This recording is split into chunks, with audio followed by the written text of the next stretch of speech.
हाँ जी नमस्कार। एक बार फिर से मैं आप सभी प्रिय विद्यार्थियों का स्वागत करता हूं आप सभी का प्यारा चैनल बिहार एकेडमी पे। माय डियर स्टूडेंट्स, कैसे हो आप लोग? आई होप आप सभी अच्छे होंगे, स्वस्थ होंगे और आप सभी की पढ़ाई भी बहुत ही अच्छी सर चल रही होगी। तो गाइज, आज की जो ये सेशन होने वाली है आप सभी प्रिय विद्यार्थियों के लिए काफ़ी ज़्यादा इंफॉर्मेटिव और इंटरेस्टिंग होने वाली है, क्योंकि आज के सेशन में सर हम लोग विज्ञान और सामान्य ज्ञान के बहुत ही मोस्ट इंपॉर्टेंट प्रश्नों को करने वाले हैं, जो आपके बिहार पैरामेडिकल 2023 के एग्जाम ऑफ पॉइंट व्यू से काफ़ी ज़्यादा इंपॉर्टेंट और इंटरेस्टिंग होने वाली है। तो क्या आप सभी प्यारे विद्यार्थी इस वीडियो के कमेंट सेक्शन में यस एक बार टाइप कर दें और बता दें कि मेरी वॉइस आप तक परफेक्ट तरह से पहुंच पा रही है और स्क्रीन पे सभी चीज़ें क्लियर शो हो रही हैं। जी एक बार कॉन्फर्मेशन दे देंगे। क्या बात है सर, सभी चीज़ें क्लियर हैं। इसी के साथ सर हम लोग प्रश्नों की ओर मूव करेंगे, लेकिन प्रश्नों की ओर मूव करने से पहले क्लासेस पीडीएफ के लिए आप हमारे टेलीग्राम चैनल या बिहार एकेडमी टेलीग्राम चैनल से सर जुड़ सकते हैं। वहाँ पे हर एक क्लास की नोटिफिकेशन और सर जो भी क्लासेस पीडीएफ है, नोट्स हैं, वो सभी चीज़ें वहाँ पे प्रोवाइड होती हैं, तो इससे भी आप लोग जुड़ जाएं। ओके, चलिए इसी के साथ सर अगर इस चैनल पे भी नए हो तो इस चैनल को भी सब्सक्राइब और बेल आइकन को हिट कर लें क्लासेस नोटिफिकेशन के लिए। और पहले ही प्रश्न की ओर हम लोग पढ़ेंगे। पहला प्रश्न आप सभी के स्क्रीन पे आ चुकी है और बताइए बिल्कुल फास्ट सर, इसका करेक्ट आंसर क्या होगा? 60 डिग्री के कलांतर पर दो ध्वनि तरंगों के बीच पथांतर है। यानी यहाँ पे कलांतर दे दिया गया है और आपसे पथांतर पूछ लिया गया है। यानी क्वेश्चन है the path difference between two sound wave eight an interval of 60 degrees. ठीक है, कैसे बनाएंगे भाई इस प्रश्न को? तो देखिए कलांतर जो है ना ये 60 डिग्री दिया है, पथांतर पूछा है। ठीक है, तो यहाँ पर अगर मैं पूछूँ थीटा कितना दे रखा है तो आप लोग बोलिएगा ना सर 60 डिग्री दे रखा है। ठीक है, तो अब इस 60 डिग्री को हमको पाई के फॉर्म में लिखना है। तो कैसे लिख सकते हैं? तो बच्चों इसको पाई/3 लिख सकते हैं हम। आप लोगों ने ट्रिगोनोमेट्री में पढ़ा होगा, 60 डिग्री को पाई/3 के रूप में लिखते हैं। कैसे?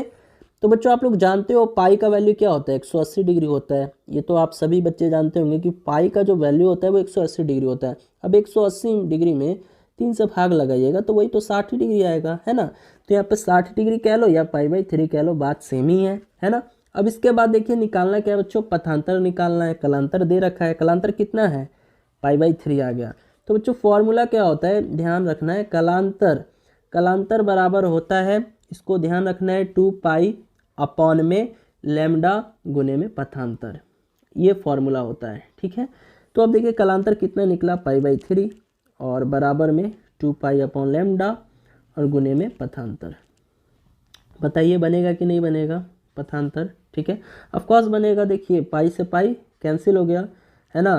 तो यहाँ से देखिए लैम्डा को इधर लेकर आ जाइए, तो लैम्डा, ठीक है, और अपॉन में अब ये 3 में 2 से गुना कीजिए 6 और बराबर में पथांतर। तो कितना आ गया बच्चों? पथांतर बराबर λ/6। ये हमारे इस क्वेश्चन का राइट आंसर हो जाएगा।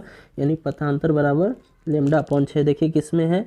तो लैम्डा। देखिए ऑप्शन नंबर सी। जी हाँ दोस्तों, ऑप्शन नंबर सी यदि आपका आंसर आ रहा है देन आपका आंसर सही है। तो λ/6। देखिए ये बहुत ही इंपॉर्टेंट क्वेश्चन है। ये आपके पैरामेडिकल में बच्चों 2 से 3 बार पूछा जा चुका है ना? जिन बच्चों ने प्रीवियस पेपर का क्वेश्चन देखा होगा, है ना, 10 सालों का, तो उसमें आप लोग को ये क्वेश्चन लगातार मतलब 2 से 3 बार पूछा जा चुका है। ठीक है, 2021 में भी ये क्वेश्चन आया था। तो इस क्वेश्चन को एक बार अच्छे से फिर से आप लोग बनाइएगा और बताइएगा कि आपका आंसर आ रहा है कि नहीं आ रहा है। ठीक है, चलिए बढ़ते हैं अगले क्वेश्चन की तरफ। चलिए दोस्तों, अगला प्रश्न है, एक घड़ी में सेकंड की सुई का कोणीय वेग रेडियन प्रति सेकंड में है। यानी एक घड़ी में जो सेकंड की सुई का जो एंगुलर वेलोसिटी है वो रेडियन पर सेकंड में क्या होगा, यही बताना है। ठीक है, तो देखिए कैसे बनाएंगे इस प्रश्न को। तो बच्चों आप लोग मुझे ये बताइए सबसे पहले कि जो सेकंड वाली सुई होती है ना, सेकंड वाली जो सुई होती है वो 60 सेकंड में कितना चक्कर लगाएगी? तो 1 चक्कर लगाएगी, है ना? बस इतना आपको याद रखना है कि भैया ये जो सेकंड वाली सुई है ना, ये 60 सेकंड में, देखिए 60 सेकंड में जो है बच्चों 1 चक्कर लगाती है। ठीक है, तो यहाँ से मुझे पता चल गया है बच्चों टी हमारा 60 सेकंड है। ठीक है, अब इसके बाद हमसे पूछा क्या है बच्चों? कोणीय वेग पूछा है, एंगुलर वेलोसिटी पूछा है, और इसको हम लोग डिनोट करते हैं ओमेगा से। ठीक है, तो एक सूत्र होता है बहुत ही प्यारा सा, ओमेगा बराबर होता है 2 पाई अपॉन में टी। तो बस बना दीजिए, ओमेगा बराबर में 2 पाई और अपॉन में टी कितना है? तो 60 है। देखिए टी 60 है, यहाँ पे 60 कर दीजिए। तो यहाँ से काटिए, 2 को पहाड़ा में 60 कितना बार में आता है? 30 बार में आता है। तो आप ही बताइए कितना आ गया? ओमेगा बराबर जो है π/30। तो जी हाँ दोस्तों, ऑप्शन नंबर क्या हो जाएगा? तो यदि आपका आंसर ऑप्शन ए है यानी π/30, देन आपका आंसर सही है। तो π/30 आया है, लेकिन ये रेडियन पर सेकंड में आया है, ठीक है। इसको रेडियन पर सेकंड भी दे दीजिएगा यूनिट, ठीक है। चलिए, बहुत ही अच्छी बात है बच्चों, आंसर आया है, समझ में आ रहा है। क्वेश्चन एक बार मैसेज में जल्दी बोल दीजिए, सभी बच्चों को ये क्वेश्चन समझ में आया ना? देखिए, आपको ध्यान रखना है कि भैया जो सेकंड वाली सुई होती है ना, ये 60 सेकंड में, सेकंड वाली जो सुई है ये 60 सेकंड में एक चक्कर लगाते हैं। तो यहाँ से टाइम पता चल गया। कोणीय वेग पूछा है यानी एंगुलर वेलोसिटी पूछा है, इसको ओमेगा से डिनोट करते हैं। ये जो है ना ओमेगा है, तो ओमेगा बराबर होता है 2π/t। तो यहाँ से जो है बच्चों आपको ओमेगा निकल जाएगा, ठीक है। चलिए बढ़ते हैं अगले प्रश्न की तरफ।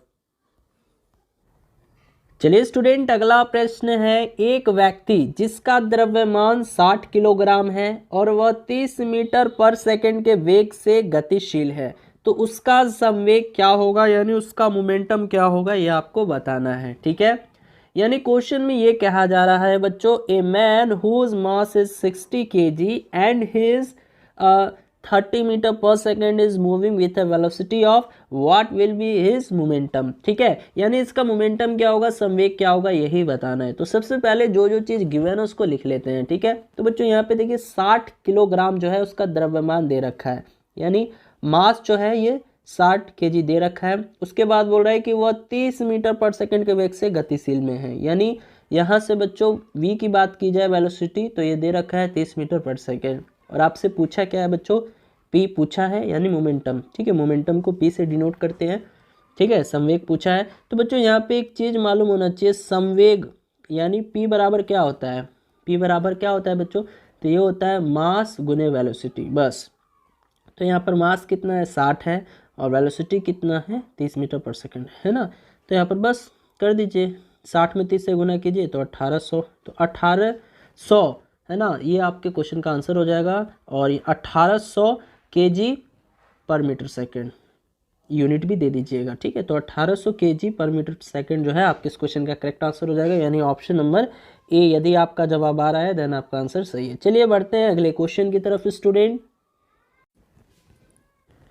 तो चलिए स्टूडेंट, अगला प्रश्न है, यदि कोई व्यक्ति 15 मीटर पर सेकंड के एक समान वेग से 15 सेकंड तक गति में है, तो कुल तय की गई दूरी होगी, यानी उस व्यक्ति के द्वारा कुल तय किया गया डिस्टेंस कितना होगा, यही बताना है। प्रश्न है, if a person is 15 metre per second, है ना, if a person is 15 metre per second is in motion for 15 second with a uniform velocity, then the total distance cover will be, है ना। तो उस मैन के द्वारा, उस आदमी के द्वारा कितना टोटल डिस्टेंस को कवर किया गया है, यही बताना है। तो सबसे पहले जो जो चीज़ गिवन है उसको लिख लीजिए। तो यहाँ जो व्यक्ति है ना वो 15 मीटर पर सेकंड के एक समान वेग से यानी एक समान चाल से चलता है। तो चाल यहाँ पे दे दिया गया है बच्चों, कितना, 15 मीटर पर सेकंड, ठीक है।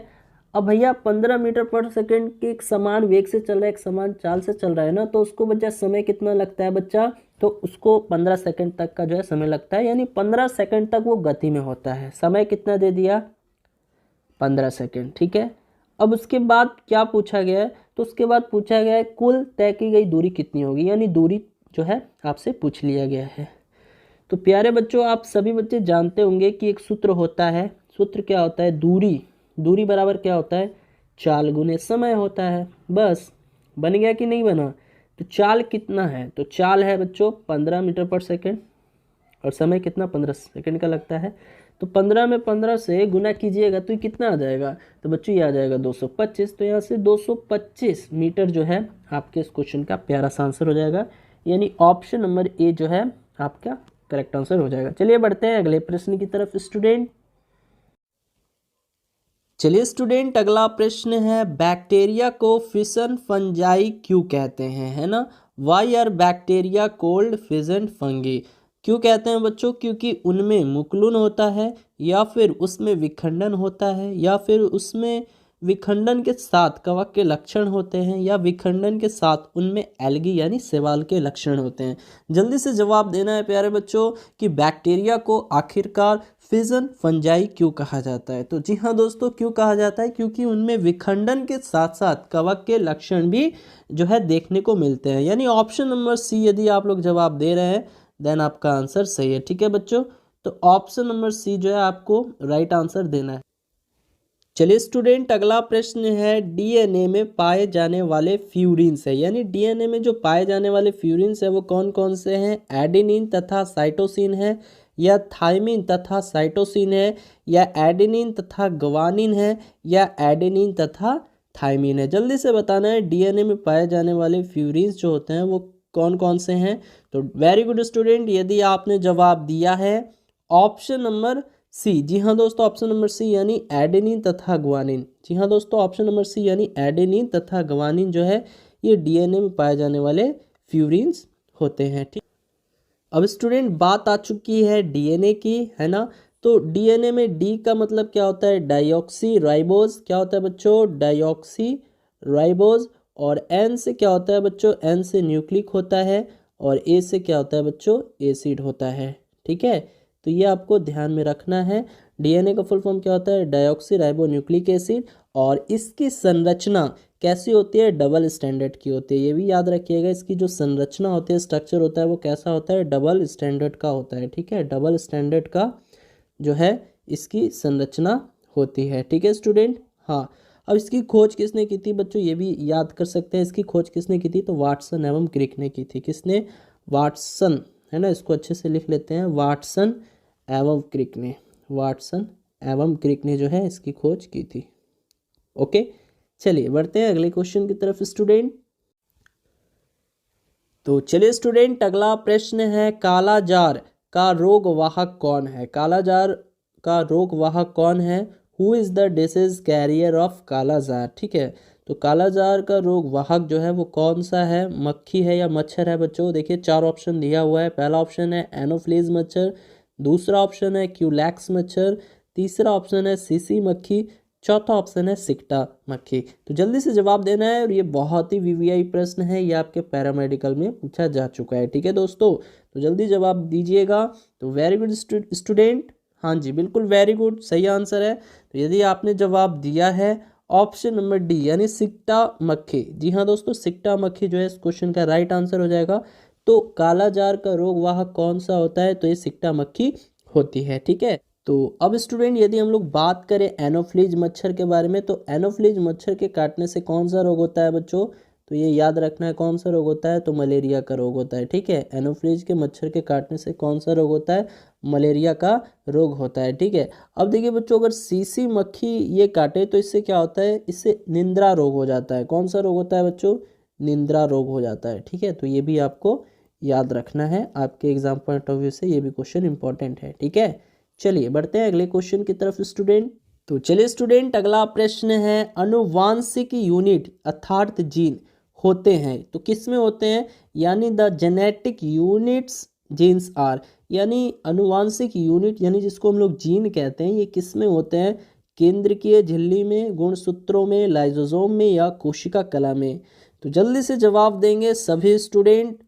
चलिए बिल्कुल फास्ट आंसर करना है। तो वेरी गुड, यदि आपने जवाब दिया है ऑप्शन नंबर बी यानी गुणसूत्रों में, देन आपका आंसर सही है। ठीक है, तो बच्चों अनुवांशिकी यूनिट यानी जीन जो होते हैं वो किस में होते हैं, गुणसूत्रों में होते हैं। ठीक है, अब मानव में गुणसूत्रों की संख्या कितनी होती है बताइए, तो मानव में गुणसूत्रों की संख्या कितनी होती है, मानव में गुणसूत्रों यानी क्रोमोजोम जिसको बोलते हैं हम लोग इंग्लिश में, क्या बोलते हैं बच्चों, क्रोमोजोम, है ना, क्रोमोजोम्स बोलते हैं।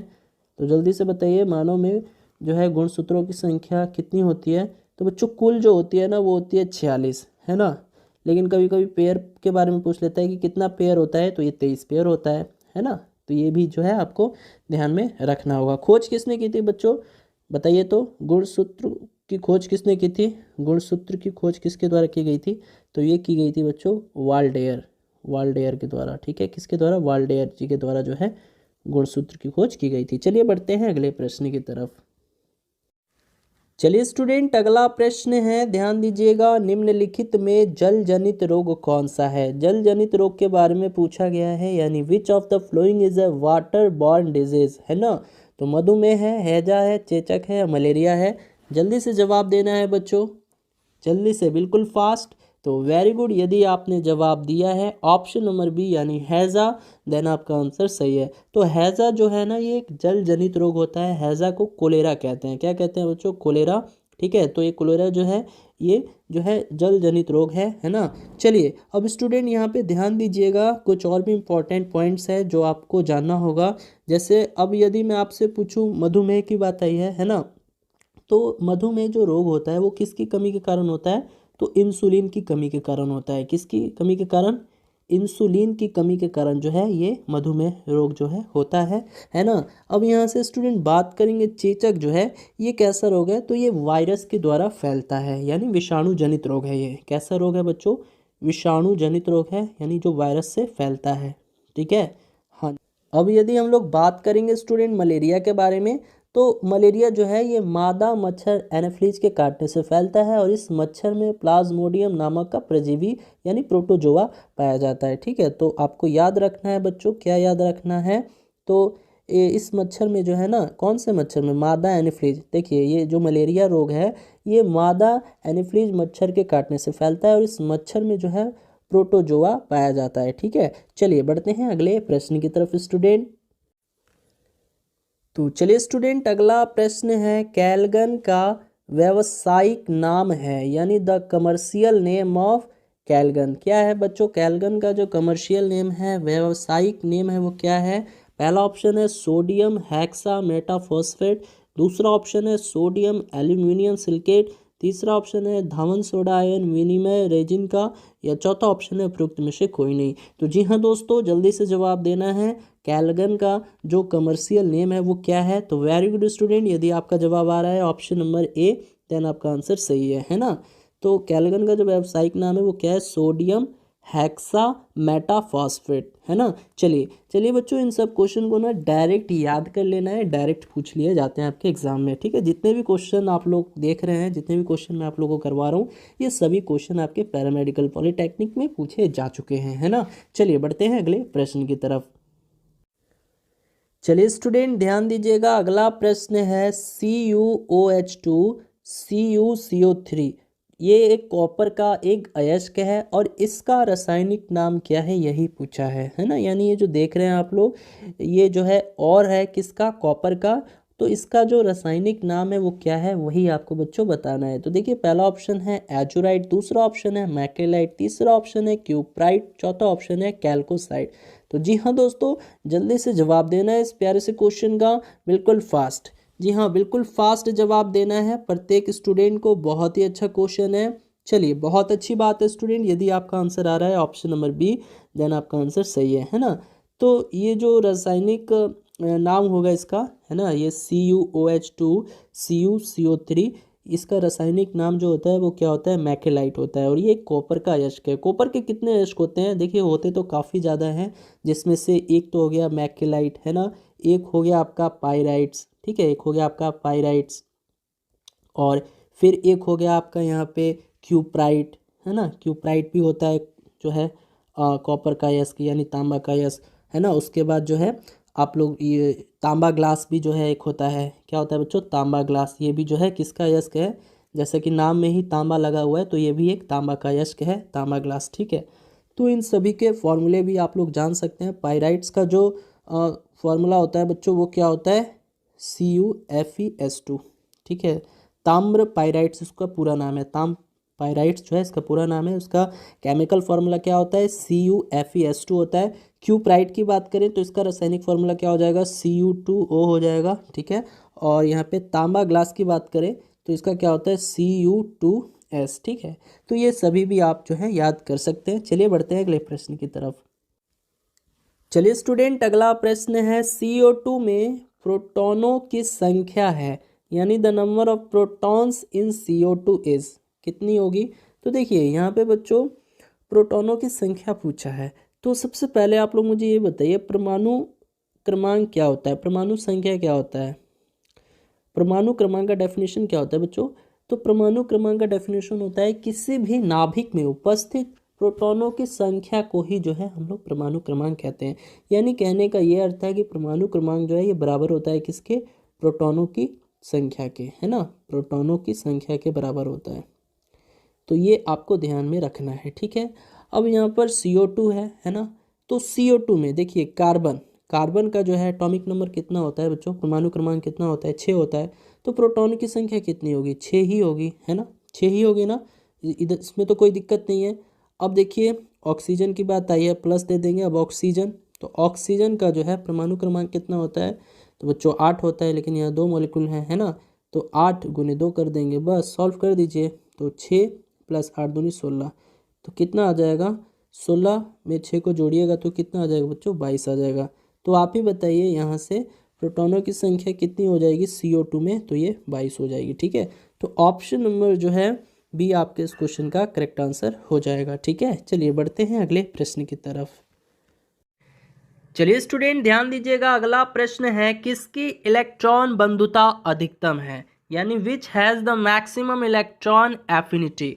जल्दी से बताइएगा, फ्लोरीन, क्लोरीन, ब्रोमीन या आयोडीन, किसकी इलेक्ट्रॉन बंधुता यहाँ पे सबसे अधिकतम होगी बच्चों? तो वेरी गुड, यदि आपका जवाब आ रहा है ऑप्शन नंबर बी यानी क्लोरीन, देन आपका आंसर सही है, ठीक है। तो यहाँ पे क्लोरीन की जो इलेक्ट्रॉन बंधुता है ना, वो सबसे अधिकतम होती है। बात करेंगे स्टूडेंट इलेक्ट्रॉन बंधुता होता क्या है ना, ये भी जानना जरूरी है। तो बच्चों याद रखना है, किसी भी उदासीन विलगित गैसीय परमाणु के बाह्यतम कोश में यानी संयोजी कोश में इलेक्ट्रॉन जोड़ने के लिए जो ऊर्जा दी जाती है ना, उससे ही इलेक्ट्रॉन बंधुता कहते हैं। यानी कहने का मतलब क्या बच्चों? बाह्यतम कोश में, है ना, यानी बाह्यतम कोश में, यानी जिसको संयोजी कोश भी बोलते हैं, तो बाह्यतम कोश में, है ना, इलेक्ट्रॉन को जोड़ने के लिए जो ऊर्जा दी जाती है उससे ही हम लोग इलेक्ट्रॉन बंधुता कहते हैं, है ना। अब यहाँ ये जो चारों ऑप्शन आप लोग देख पा रहे हैं, ये वर्ग नंबर 17 के एलिमेंट हैं। यानी ये जितने भी देख रहे हैं ना, वर्ग नंबर 17 के कौन कौन से एलिमेंट होते हैं बच्चों? तो ये भी याद रखिएगा। देखिए फ्लोरीन होता है, क्लोरीन होता है, ब्रोमीन होता है, आयोडीन होता है, ठीक है। तो ये चारों जो है ना, ये वर्ग नंबर 17 के एलिमेंट है। तो आपको याद रखना है, क्या याद रखना है? जब हम वर्ग में, यानी जब हम लोग वर्ग में यहाँ पे ऊपर से नीचे की ओर जाते हैं, तो यहाँ इलेक्ट्रॉन बंधुता क्या होती है बच्चों? इलेक्ट्रॉन बंधुता का क्रम घटने लगता है, यानी कम होने लगता है ना। तो यहाँ पे पूछा क्या इलेक्ट्रॉन बंधुता किस में अधिकतम होगी? तो वैसे तो फ्लोरीन में अधिकतम होगी, क्योंकि देखिए जब हम लोग ऊपर से नीचे की ओर आएंगे ना, तो यहाँ पे इलेक्ट्रॉन बंधुता का क्रम घटता है। तो वैसे तो फ्लोरीन क्यों नहीं चाहिए, लेकिन यहाँ पे एक एक्सेप्शनल आ जाता है, एक अपवाद आ जाता है, इसीलिए जो है यहाँ पे क्लोरीन यानी फ्लोरीन नहीं होता है, क्योंकि एक्सेप्शनल में चला जाता है, अपवाद में चला जाता है। इसका टर्म एंड कंडीशन है, नियम है ना। तो यहाँ पे फ्लोरीन ना होकर यहाँ पे क्लोरीन हो जाता है। तो क्लोरीन की जो इलेक्ट्रॉन बंधुता है वो सबसे अधिक हो जाती है, उसके बाद फ्लोरीन होता है ना। तो ऐसे याद रखना है। फिर उसके बाद ब्रोमीन होता है, फिर उसके बाद जो है आयोडीन का होता है ना। तो यहाँ पे इलेक्ट्रॉन बंधुता सबसे ज़्यादा क्लोरीन की होगी, फिर उससे कम फ्लोरीन, फिर उस सबसे कम ब्रोमीन, फिर सबसे कम जो है आयोडीन का होता है, ठीक है। तो ये जो है रिलेशन आपको याद रखना है, ठीक है बच्चों। चलिए बढ़ते हैं अगले एक प्रश्न की तरफ। चलिए स्टूडेंट, अगला प्रश्न है कौन सा एक प्रोटीन नहीं है, which is not a protein, ऊन, रेशम, बाल या कॉटन। जल्दी से बताइएगा कौन सा एक प्रोटीन नहीं है, which is not a protein. तो जी हाँ दोस्तों, यदि आपने जवाब दिया है ऑप्शन नंबर डी, जी हाँ दोस्तों, ऑप्शन नंबर डी जो है इस क्वेश्चन का राइट आंसर हो जाएगा। तो यहाँ जो कॉटन है ना, ये प्रोटीन नहीं होता। क्यों नहीं होता? क्योंकि बच्चों इसमें क्या क्या होता है, इसमें देखिए सेल्यूलोज होता है ना, जल होता है, साथ ही साथ प्रोटोप्लाज्मा होता है ना। तो याद रखना है बच्चों, जो है ना ये कॉटन, इसमें सेल्यूलोज होता है, जल होता है, प्रोटोप्लाज्मा होता है, मोम होता है, और भी जो है ना खनिज के कई सारे लवण जो है उपस्थित होते हैं। इसीलिए जो है ये प्रोटीन नहीं होता। ये क्या होता है बच्चों? ये कार्बोहाइड्रेट होता है। क्या होता है बच्चों? ये कार्बोहाइड्रेट होता है, ठीक है, कार्बोहाइड्रेट होता है, ये ध्यान में रखिएगा, ठीक है। तो चलिए दोस्तों, उम्मीद है आप सभी को क्वेश्चन समझ में आ गया होगा। तो भारत में कौन सा प्रधानमंत्री अपने पद पर बहुत कम समय तक रहे, यानी ऐसे प्रधानमंत्री कौन थे भारत के जो अपने पद पर बहुत ही कम समय के लिए जो है बच्चों नियुक्त हुए थे?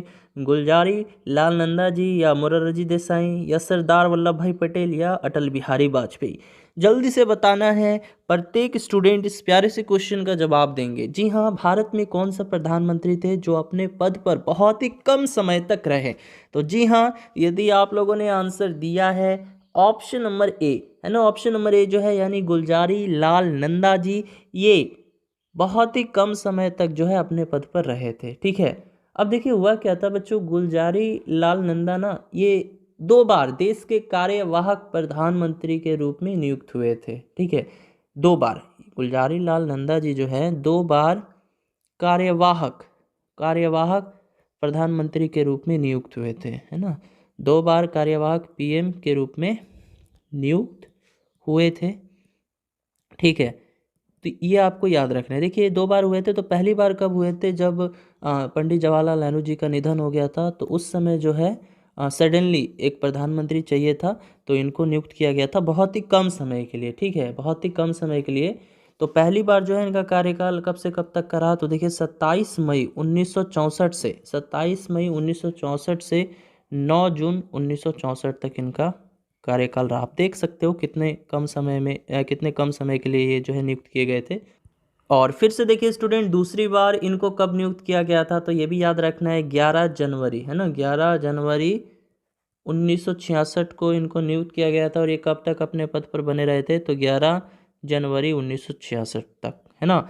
तो आप लोग देख सकते हो कितने कम समय के लिए, है ना, 11 जनवरी को नियुक्त किए गए थे और 26 जनवरी तक ये अपने पद पर बने रहे थे। तो ये दूसरी बात था। ठीक है, यानी गुलजारी लाल नंदा जी जो हैं 2 बार देश के कार्यवाहक प्रधानमंत्री के रूप में नियुक्त किए थे बहुत ही कम समय के लिए। तो पहला तो मैं बता दिया, पहला 27 मई से कब तक बच्चों, तो 27 मई से 9 जून 1964 तक, है ना। और दूसरी बार जो है 11 जनवरी 1966 से 24 जनवरी 1966 तक। ठीक है, तो ये भी याद रखना है। अच्छा बच्चों, यहाँ पे लाल बहादुर शास्त्री जी की बात करें तो ये देश के कौन से नंबरवे के प्रधानमंत्री थे, पूछा गया था बच्चों, आपके एग्जाम में प्रश्न ऐसे पूछा गया था, देश के द्वितीय प्रधानमंत्री कौन थे, देश के द्वितीय प्राइम मिनिस्टर कौन थे? आ रखा है बच्चों, हाँ जी आ रखा है, जल्दी से बताइए देश के द्वितीय प्रधानमंत्री कौन थे? तो ये लाल बहादुर शास्त्री जी ही थे। याद रखना है, लाल बहादुर शास्त्री जी ही थे। ठीक है प्यारे बच्चों, लाल बहादुर शास्त्री जी याद कर लीजिएगा। अब देखिए यहाँ से बात आती है मोरारजी देसाई जी के बारे में। तो एक प्रश्न ये भी बन जाता है कि बच्चों कौन सबसे अधिक उम्र में देश के प्रधानमंत्री के रूप में नियुक्त किए गए थे, यानी कौन सबसे अधिक उम्र में प्रधानमंत्री बने थे भारत के, कौन सबसे अधिक उम्र में, कौन सबसे अधिक उम्र में भारत के प्रधानमंत्री बने थे? तो जी हाँ, कौन बने थे? हाँ, तो ये मोरारजी देसाई जी थे, है ना। ये 81 वर्ष की आयु में प्रधानमंत्री बने थे, ये भी याद रखना है। ठीक है, कौन थे बच्चों, देखिए कौन थे, मोरारजी देसाई थे। ये सबसे अधिक उम्र में भारत के प्रधानमंत्री बने थे। और जिस समय ये भारत के प्रधानमंत्री बने थे उस समय इनकी आयु क्या थी, 81 वर्ष थी। ठीक है बच्चों, क्या 81 वर्ष। बात करें सरदार वल्लभ भाई पटेल जी के बारे में, तो ये जो है भारत के पहले उप प्रधानमंत्री थे, है ना। अगर आपसे पूछे कि भारत के पहले उप प्रधानमंत्री कौन थे, तो सरदार वल्लभ भाई पटेल थे। और इन्हीं को जो है बच्चों लौह पुरुष के नाम से भी हम लोग जानते हैं। आप लोग को मालूम ही होगा, लौह पुरुष, आयरन मैन किनको कहा जाता है, इन्हीं को कहा जाता है। ठीक है बच्चों, चलिए बहुत सही जवाब है। बढ़ते हैं अगले क्वेश्चन की तरफ डियर स्टूडेंट। अच्छा एक क्वेश्चन और बता दीजिए बच्चों, यहाँ पे देखिए प्रधानमंत्री की बात आई थी ना, तो प्रधानमंत्री बनने के लिए उम्मीदवार की न्यूनतम आयु कितनी वर्ष होनी चाहिए, जल्दी बताइए। प्रधानमंत्री बनने के लिए उम्मीदवार की न्यूनतम आयु कितनी होनी चाहिए? तो जी हाँ, कितनी होनी चाहिए, 25 वर्ष होनी चाहिए। ठीक है, वेरी गुड, 25 वर्ष होनी चाहिए, ये भी आपको ध्यान में रखना है। चलिए बढ़ते हैं अगले क्वेश्चन की तरफ। चलिए मित्रों, अगला प्रश्न है, इजराइल की संसद को क्या कहा जाता है? बच्चों इजराइल की जो संसद है उसको किस नेम से जाना जाता है? जैसे भारत की संसद को संसद ही कहते हैं ना, भारत की संसद जो है उसको संसद के नाम से ही जानते हैं, इंग्लिश में पार्लियामेंट कहते हैं। ठीक उसी प्रकार इजराइल की जो संसद है उसका क्या नाम है, उसको क्या कहा जाता है? सोरा, नेसेट, नेशनल असेंबली या संसद? जल्दी से जवाब देना है। सभी स्टूडेंट इस प्यारे से क्वेश्चन का जवाब देंगे। इजराइल की जो संसद है उसको क्या कहा जाता है? तो जी हाँ, यदि आप लोगों ने जवाब दिया है ऑप्शन नंबर बी, जी हाँ, क्या कहा जाता है? नेसेट कहा जाता है। ठीक है बच्चों, नेसेट। ठीक है, अब देखिए सोरा, ये किस देश की संसद है? सोरा जो है किस देश की संसद है? तो बच्चों ये भी याद रखना है, ये अफगानिस्तान देश की संसद है। कहाँ की है? अफगानिस्तान, है ना, अफगानिस्तान देश की संसद है। अफगानिस्तान देश की संसद को क्या कहा जाता है? तो सोरा कहा जाता है। नेशनल असेंबली, चलिए नेशनल असेंबली के बारे में बताइए, ये किस देश की संसद है? बताइए, नेशनल असेंबली ये किस देश की संसद है बच्चों? हाँ जी, पाकिस्तान। जी हाँ, सही जवाब है, पाकिस्तान देश की संसद को क्या कहते हैं? नेशनल असेंबली कहते हैं। और इसके बाद जो है संसद है, तो ये तो भारत की है। भारत की संसद को क्या कहा जाता है? संसद ही कहा जाता है ना। तो ये सभी प्रश्न जो हैं आपको याद रखना है। भारत की संसद को ही संसद कहा जाता है। चलिए बढ़ते हैं अगले क्वेश्चन की तरफ। चलिए मित्रों, अगला प्रश्न है, प्रथम पंचवर्षीय योजना की अवधि थी, यानी क्या समय था प्रथम पंचवर्षीय योजना का? 1956 से 1961 ईस्वी पूर्व, या 1961 से 1966 ईस्वी, या 1951 से 1956 ईस्वी, या 1947 से 1951 ईस्वी? बताइएगा, सभी स्टूडेंट बताना है। प्रथम पंचवर्षीय योजना थी बच्चों, उसका समय काल क्या था, उसकी अवधि क्या थी, यानी फर्स्ट 5 ईयर प्लान का जो पीरियड था वो क्या था बच्चों? जी हाँ, सही जवाब आ रहा है, काफ़ी बच्चे सही जवाब दे रहे हैं। तो यदि आप लोगों ने भी ऑप्शन नंबर सी आंसर दिया है, देन आपका आंसर सही है। तो याद रखना है, प्रथम पंचवर्षीय योजना 1951 से 1956 ईस्वी तक चली थी। ठीक है, और बच्चों एक अगर मैं आपसे ये प्रश्न पूछूं और आप लोग को बताना होगा, प्रथम पंचवर्षीय योजना का जो मुख्य उद्देश्य था वो क्या था? अगर मैं क्वेश्चन को इस प्रकार लिख दूं कि भाई प्रथम पंचवर्षीय योजना का जो मुख्य उद्देश्य था वो क्या था? प्रथम पंचवर्षीय योजना का मुख्य उद्देश्य क्या था बच्चों? हाँ जी, सभी बच्चे बताएंगे इस प्यारे से क्वेश्चन का जवाब। इसका मुख्य उद्देश्य क्या था? तो देखिए बच्चों, इसका मुख्य उद्देश्य क्या था? तो आर्थिक विकास को गति देना। ठीक है, यानी भारत में पहली पंचवर्षीय योजना 1951 में स्थापित की गई थी, किसके द्वारा? तो प्रधानमंत्री जवाहरलाल नेहरू जी ने द्वारा, है ना, यानी पंडित जवाहरलाल नेहरू जी के द्वारा जो है प्रथम पंचवर्षीय योजना की स्थापना की गई थी 1951 में। और इसका उद्देश्य क्या था? तो देश में आर्थिक विकास को गति देना है ना, यानी देश में, बच्चों लिख लीजिएगा, देश में जो है आर्थिक विकास को गति देना, देश में आर्थिक विकास को गति देना, यही प्रथम पंचवर्षीय योजना का मुख्य उद्देश्य था, देश में आर्थिक विकास को गति देना। ठीक है, चलिए बहुत सही जवाब है। अच्छा, द्वितीय पंचवर्षीय योजना की अवधि क्या थी, ये भी बता दीजिए। द्वितीय, है ना, अगर आपसे पूछा जाए बच्चों द्वितीय पंचवर्षीय योजना, बताइए, सभी बच्चे बताएंगे द्वितीय पंचवर्षीय योजना की अवधि क्या थी? तो जी हाँ, याद रखना है 1956 से 1961 ईस्वी पूर्व। ठीक है, तो ये आपको बच्चों याद रखना है। चलिए मित्रों, अगला प्रश्न है, इनमें से किस भारतीय को इंग्लैंड में नाइटहुड की उपाधि मिली थी? जल्दी से बताना है। देखिए कैसे भारतीय थे, है ना, जिनको इंग्लैंड में बच्चों नाइटहुड की उपाधि मिली थी, यानी इस नाम से उनको संबोधित किया गया था। बताइए कौन व्यक्ति थे? लाल कृष्ण आडवाणी, या सोमनाथ चटर्जी, सलमान रशदी, या प्रतिभा पाटिल? जल्दी से जवाब देना है। हर एक स्टूडेंट इस प्यारे से क्वेश्चन का जवाब देंगे, बिल्कुल फास्ट तरीके से आंसर कीजिए सभी स्टूडेंट।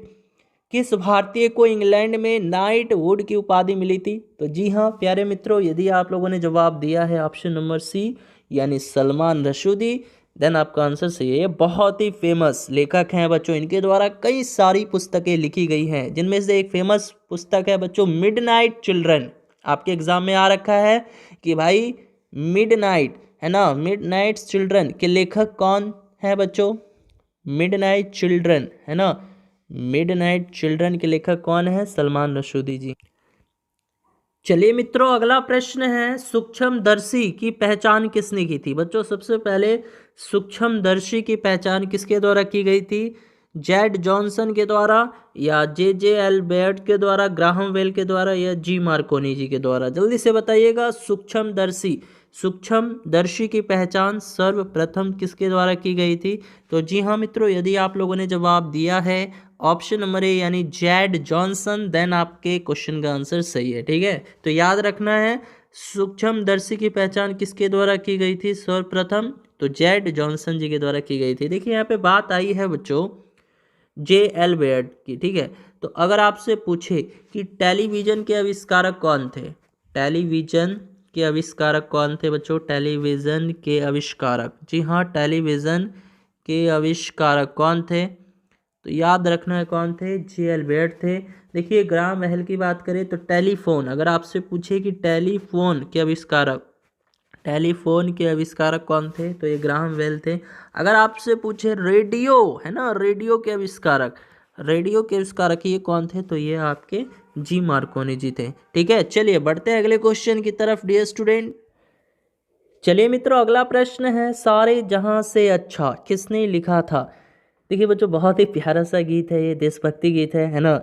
सारे जहां से अच्छा हिंदुस्तान हमारा हमारा, सारे जहां से अच्छा। जल्दी से बताइएगा बच्चों, सारे जहां से अच्छा किसने लिखा था? जी हाँ, सभी स्टूडेंट बताएंगे सारे जहां से अच्छा किसने लिखा था? तो जी हाँ, इकबाल, प्रदीप, जयदीप या ख़याम? तो जी हाँ बच्चों, यदि आप लोगों ने आंसर दिया है ऑप्शन नंबर ए यानी इकबाल, देन आपका आंसर सही है ना। चलिए, बहुत सही जवाब है। बढ़ते हैं अगले क्वेश्चन की तरफ। चलिए मित्रों, अगला प्रश्न है, चेरी ब्लॉसम ये क्या है? हवा है, आग है, पानी है या गैस है? चेरी ब्लॉसम ये क्या है बच्चों? हवा है, आग है, पानी है या गैस है? तो बच्चों याद रखिएगा, चेरी ब्लॉसम ये क्या है? ये एक प्रकार का स्थानीय तूफान है ना। ये क्या है? एक तरह का स्थानीय तूफान है। और इस प्रकार के जो तूफान है ना, वो कर्नाटक क्षेत्र में ज़्यादा आते हैं, है ना। और ये तूफान जो है कॉफ़ी के उत्पादन के लिए भी बहुत ही ज़्यादा लाभदायक होता है ना। यानी देखिए, चेरी ब्लास्ट में क्या है, एक प्रकार का स्थानीय तूफान है। तूफान, हवा, आंधी सब एक ही चीज़ होता है ना। तो ऑप्शन क्या हो जाएगा? ऑप्शन ए जो है करेक्ट आंसर हो जाएगा। तो चेरी ब्लाज्म क्या है बच्चों? स्थानीय तूफान है। और इस प्रकार के तूफान जो है कर्नाटक क्षेत्र में अधिक आते हैं। और साथ ही साथ कॉफ़ी के उत्पादन के लिए ये तूफान जो है काफ़ी ज़्यादा लाभदायक होते हैं। ठीक है, चलिए बढ़ते हैं अगले क्वेश्चन की तरफ डियर स्टूडेंट। चलिए मित्रों, अगला प्रश्न है, सेफ्टी लैम्प के आविष्कारक कौन है? हम्फ्री डेवी, क्रॉम्पटन, कार्टराइट, जे लुइस? जल्दी से जवाब देना है इस प्यारे से क्वेश्चन का। सेफ्टी लैम्प, जी हाँ, सेफ्टी लैम्प के आविष्कारक कौन है? हम्फ्री डेवी, क्रॉम्पटन, कार्टराइट या जे लुइस? तो जी हाँ प्यारे मित्रों, यदि आप लोगों ने जवाब दिया है ऑप्शन नंबर ए यानी हम्फ्री डेवी, देन आपका आंसर सही है। तो याद रखना है ये कौन थे बच्चों? ये एक ब्रिटिश के वैज्ञानिक थे। ठीक है, तो ब्रिटिश वैज्ञानिक हम्फ्री डेवी के द्वारा 1816 ईस्वी में, है ना, 1816 ईस्वी में सेफ्टी लैम्प का आविष्कार किया गया था। ठीक है, तो याद रखना है। चलिए बढ़ते हैं अगले क्वेश्चन की तरफ। चलिए मित्रों, अगला प्रश्न है, गुलाबों का युद्ध जो है किस यूरोपीय देश में हुआ था? फ्रांस, जर्मनी, इंग्लैंड या स्पेन? जल्दी से बताइएगा, गुलाबों का युद्ध किस यूरोपीय देश में हुआ था? तो जी हाँ, ऑप्शन नंबर सी यदि आप लोग जवाब दे रहे हैं, देन आपका आंसर सही है। तो ये जो है इंग्लैंड, है ना, इंग्लैंड देश में हुआ था, है ना। और इंग्लैंड जो है एक यूरोपीय देश के अंतर्गत आ जाता है। ठीक है बच्चों, अब देखिए बच्चों, ये युद्ध जो है कब से कब तक चला था, ये भी याद रखना है। तो ये 1455 से स्टार्ट हुआ था और 1485 तक ये ब्रिटेन के यानी इंग्लैंड के जो है अनेक प्रदेशों में हुआ था। ठीक है, तो ये आपको याद रखना है। तो गुलाबों का युद्ध जो है किस यूरोपीय देश में हुआ था? इंग्लैंड में हुआ था। और ये 1455 से 1485 ईस्वी तक जो है इंग्लैंड के अनेक प्रदेशों में जो है ये युद्ध छिड़ गया था, है ना। और इसी युद्ध को गुलाबों का युद्ध भी नाम दे दिया गया। चलिए बढ़ते हैं अगले क्वेश्चन की तरफ डियर स्टूडेंट।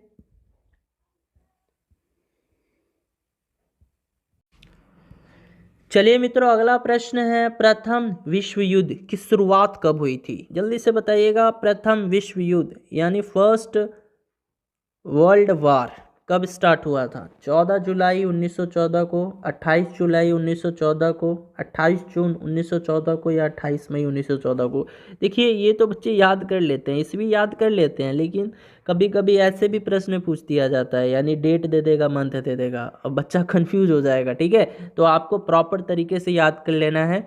तो जल्दी पहले आप लोग बताइए कि प्रथम विश्व युद्ध जो है कब हुआ था बच्चों, इसकी शुरुआत कब हुई थी? तो जी हाँ, यदि आप लोगों ने जवाब दिया है बच्चों, ऑप्शन नंबर क्या होगा? जल्दी से, बिल्कुल फास्ट। तो जी हाँ मित्रों, ऑप्शन नंबर क्या हो जाएगा? Option number B. हाँ जी, बी जवाब आ रहा है, इसको लॉक कर दिया जाए। तो ऑप्शन नंबर बी जो है इस क्वेश्चन का राइट आंसर हो जाएगा। ठीक है, यानी याद रखना है, प्रथम विश्व युद्ध की शुरुआत 28 जुलाई 1914 को हुई थी, है ना। और उस समय हुई जब ऑस्ट्रिया द्वारा सर्बिया पर आक्रमण किया गया था, तभी जो है ये प्रथम विश्व युद्ध की शुरुआत हो गई थी। ठीक है, कब? 28 जुलाई 1914 को। अच्छा, अगर मैं आपसे पूछूं बच्चों यहाँ पे द्वितीय विश्व युद्ध के बारे में, किसकी शुरुआत कब हुई थी? बताइए तो। द्वितीय विश्व युद्ध, द्वितीय विश्व युद्ध की शुरुआत, द्वितीय विश्व युद्ध की शुरुआत कब हुई थी? जी हाँ, बताना है सभी स्टूडेंट को कब हुई थी। तो बच्चों ये भी याद रखिएगा, 1939 से 1945 तक के बीच में द्वितीय युद्ध चली थी। ठीक है, तो 1939 से शुरुआत हुई और 1945 तक ये युद्ध चली थी, तो ये भी याद रखना है। चलिए बढ़ते हैं अगले क्वेश्चन की तरफ। अच्छा, डेट बताइए तो, डेट और मंथ जल्दी से, जल्दी बताइए। हाँ देखिए बच्चों, याद रखना है 1 सितंबर, है ना, 1 सितंबर, 1 सितंबर को जो है 1 सितंबर 1939 को शुरुआत हो गई थी। और अंत कब हो गया था बच्चों? 2 सितंबर 1945 को। पूरा डेट के साथ, मंथ के साथ याद रखिए तो ही बेटर है। तो 1 सितंबर 1939 को शुरुआत हुई थी और 2 सितंबर 1945 को देखिए शुरुआत कब हुई थी? 1 सितंबर 1939 को, और समाप्त कब हुई थी? 2 सितंबर 1945 को। ठीक है, चलिए बढ़ते हैं अगले क्वेश्चन की तरफ। चलिए मित्रों, अगला प्रश्न है, फासिज्म, फासिज्म के जन्मदाता कौन है? Hitler, Subhash Chandra Bose, general Tito, या मुसोलिनी? जल्दी से बताना है, सभी स्टूडेंट बताएंगे। तो वेरी गुड स्टूडेंट, यदि आप लोगों ने जवाब दिया है मुसोलिनी, देन आपका आंसर सही है। तो याद रखना है बच्चों, इतालवी के एक तानाशाह थे, इतालवी तानाशाह, इतालवी तानाशाह बेनिटो मुसोलिनी को फांसीवाद का जन्मदाता कहा जाता था। 10th में पढ़े होंगे आप लोग, है ना बच्चों, कि इतालवी तानाशाह बेनिटो, बेनिटो मुसोलिनी, क्या नाम था इनका पूरा? Benito Mussolini. इन्हीं को जो है बच्चों फाशीवाद, फाशीवाद का जन्मदाता कहा जाता था, है ना। तो वही तो पूछा है कि फासिज्म कह लो या फाशीवाद का जन्मदाता कह लो, है ना। तो ये किसको कहा जाता है? तो इतालवी तानाशाह बेनिटो मुसोलिनी को कहा जाता था। ठीक है, ठीक इसी प्रकार हिटलर को, देखिए हिटलर की बात करें तो इसको, हिटलर को नाजीवाद का जन्मदाता कहा जाता था। नाजीवाद, अगर आपके एग्जाम में पूछते कि नाजीवाद का जन्मदाता, नाजीवाद का जन्मदाता किसको कहा जाता है, तो ये हिटलर को कहा जाता है ना। अब डे स्टूडेंट बात करें सुभाष चंद्र बोस की, तो ये आप सभी को मालूम होगा कि ये भारत के महान स्वतंत्रता सेनानी हुआ करते थे, है ना। ये कौन थे बच्चों? भारत के महान, भारत के महान स्वतंत्रता सेनानी थे, है ना। भारत के महान स्वतंत्रता सेनानी थे बच्चों। ठीक है, चलिए बढ़ते हैं अगले क्वेश्चन की तरफ स्टूडेंट। चलिए स्टूडेंट, अगला प्रश्न है, यूरोप का मरीज, यूरोप का मरीज किस देश को कहा जाता है? यूनान, पुर्तगाल, तुर्की, डेनमार्क? बताना है यूरोप। यूरोप का मरीज जो है किस देश को कहा जाता है? यूरोप का मरीज जो है किस देश को कहा जाता है? तो वेरी गुड, तुर्की को कहा जाता है। तो ऑप्शन नंबर सी जो है इस क्वेश्चन का राइट जवाब हो जाएगा। यूरोप का मरीज जो है किस देश को कहा जाता है? तुर्की को कहा जाता है। चलिए मूव करते हैं अगले क्वेश्चन की तरफ। चलिए मित्रों, अगला प्रश्न है एशियाटिक सोसाइटी। एशियाटिक सोसाइटी की स्थापना किसने की थी? जल्दी से बताना है, एशियाटिक सोसाइटी की स्थापना किसके द्वारा की गई थी? विलियम जोन्स के द्वारा, दादा भाई नेरोजी के द्वारा, हेनरी मेन के द्वारा या विनोबा भावे के द्वारा? जल्दी से बताना है, एशियाटिक सोसाइटी। जी हाँ, एशियाटिक सोसाइटी की स्थापना किसके द्वारा की गई थी? तो याद रखना है बच्चों, एशियाटिक सोसाइटी की स्थापना 1784 ईस्वी में विलियम जोन्स के द्वारा की गई थी। तो जी हाँ, ऑप्शन नंबर क्या हो जाएगा? ऑप्शन नंबर ए जो है आपके इस क्वेश्चन का सही जवाब हो जाएगा। तो इसको लिख लीजिए बच्चों, एशियाटिक सोसाइटी की स्थापना पूछा जा सकता है कब हुई थी, तो ये भी जान लीजिए कब हुई थी। तो 1784 ईस्वी में हुई थी। ठीक है, हाँ जी, 1784 ईस्वी में हुई थी। अब देखिए बच्चों, यहाँ पे बात आ चुकी है दादा भाई नेरोजी की। ठीक है, तो अगर प्रश्न ऐसे पूछता है कि ब्रिटिश संसद के प्रथम सदन के लिए चुने जाने वाले प्रथम भारतीय कौन थे? बताइए तो। अगर आपसे प्रश्न पूछते कि ब्रिटिश संसद के प्रथम सदन के लिए, है ना, ब्रिटिश संसद के लिए प्रथम सदन के लिए, ब्रिटिश संसद के प्रथम सदन के लिए चुने जाने वाले प्रथम भारतीय कौन थे? प्रथम भारतीय कौन थे बच्चों? प्रथम भारतीय कौन थे? तो ये दादा भाई नेरोजी थे। कौन थे? दादा भाई नेरोजी थे। ठीक, अब देखिए बच्चों, यहाँ पे विनोबा भावे की भी बात आ जाती है, तो इनके द्वारा भी एक प्रश्न बन जाता है, इनसे रिलेटेड भी एक प्रश्न बन जाता है कि बच्चों भूदान आंदोलन, जी हाँ, भूदान आंदोलन, भूदान, है ना, भूदान आंदोलन के संस्थापक कौन थे? यानी भूदान आंदोलन की शुरुआत किसके द्वारा की गई थी? तो किसके द्वारा की गई थी बच्चों? आचार्य विनोबा भावे के द्वारा ही की गई थी, है ना, याद रखना है। और इसकी स्थापना कब हुई थी बच्चों? भूदान आंदोलन की स्थापना कब हुई थी? तो ये भी याद रखना है, 1951 ईस्वी में। 1951 ईस्वी में इस आंदोलन की स्थापना हुई थी। और किसके द्वारा हुई थी? तो ये भी आपको याद रखना है, किसके द्वारा? आचार्य विनोबा भावे जी के द्वारा हुई थी। ठीक है, चलिए बढ़ते हैं अगले क्वेश्चन की तरफ डियर स्टूडेंट। चलिए मित्रों, अगला प्रश्न है अफ्रीका के ट्रॉपिकल घास के मैदान को क्या कहा जाता है? यानी अफ्रीका के जो ट्रॉपिकल घास के मैदान हैं वो क्या कहलाते हैं? सवाना, पंपाज, डाउन्स, स्टैपिज, ये सभी घासों के प्रकार हैं, है ना। तो जल्दी से बताइएगा, अफ्रीका के ट्रॉपिकल घास के मैदान क्या कहलाते हैं? किस नाम से इनको जाना जाता है? तो जी हाँ बच्चों, याद रखना है, अफ्रीका के ट्रॉपिकल घास के मैदान को सवाना कहा जाता है। तो जी हाँ, ऑप्शन नंबर ए जो है आपके इस क्वेश्चन का करेक्ट आंसर हो जाएगा। ठीक है, तो अफ्रीका के ट्रॉपिकल घास के मैदान को सवाना कहा जाता है और ये विषुवत रेखा के सबसे निकटतम है ना। और इस घास की लंबाई कितनी है बच्चों?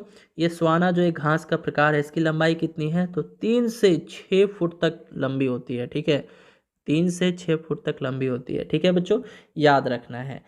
अब देखिए बच्चों, यहाँ से अगर बात आई है, देखिए पंपास, तो ये किस देश की घास की एक प्रकार है पंपास? जैसे ये तो अफ्रीका का था, सवाना जो है ये अफ्रीका का है, सवाना जो है ना ये तो अफ्रीका का हो गया। ठीक इसी प्रकार ये जो घास का प्रकार है पंपास, ये किस देश की है? तो बच्चों अर्जेंटीना। तो अगर आपसे पूछे कि अर्जेंटीना के घास के मैदानी को क्या कहा जाता है, बताइए तो। अर्जेंटीना, अर्जेंटीना के घास के मैदानों को, अर्जेंटीना के घास के मैदानों को, अर्जेंटीना के घास के मैदानों को क्या कहा जाता है? तो पंपास कहा जाता है। ठीक है, डाउन्स, देखिए डाउन्स ये भी एक घास का प्रकार है। तो ये डाउन्स जो है कहाँ के शीतोष्ण घास के मैदान है? तो ऑस्ट्रेलिया, ये मतलब ऑस्ट्रेलिया का एक, ऑस्ट्रेलिया में पाया जाने वाला एक घास का प्रकार है ना, ऑस्ट्रेलिया में पाया जाने वाला घास का एक प्रकार है डाउन्स। ठीक है, स्टैपिज की बात करें तो ये पश्चिमी रूस, मध्य एशिया में पाया जाने वाला घास का एक प्रकार है। सब लिख लीजिए, ये पश्चिम एशिया, पश्चिम रूस और मध्य एशिया। ठीक है, तो अगर प्रश्न ऐसे बन जाता है कि पश्चिम रूस या मध्य एशिया में पाया जाने वाला घास का प्रकार कौन सा है, तो वो है स्टैपिज। ठीक है, याद रख लेना है बच्चों। चलिए बढ़ते हैं अगले क्वेश्चन की तरफ डियर स्टूडेंट। चलिए मित्रों, अगला प्रश्न है, गीत गोविंद के रचनाकार कौन है? चलिए, गीत गोविंद के रचनाकार कौन है? बाणभट्ट, सूरदास, जयदेव, वेदव्यास। जल्दी से जवाब देना है। प्रत्येक स्टूडेंट इस प्यारे से क्वेश्चन का लाजवाब से प्रश्न का जवाब देंगे जी। हाँ जी, बिल्कुल फास्ट। गीत गोविंद के रचनाकार कौन है? गीत गोविंद एक पुस्तक है और इस पुस्तक के रचनाकार कौन है? तो जी हाँ, यदि आप लोगों ने जवाब दिया है ऑप्शन नंबर सी यानी जयदेव, देन आपका आंसर सही है ना।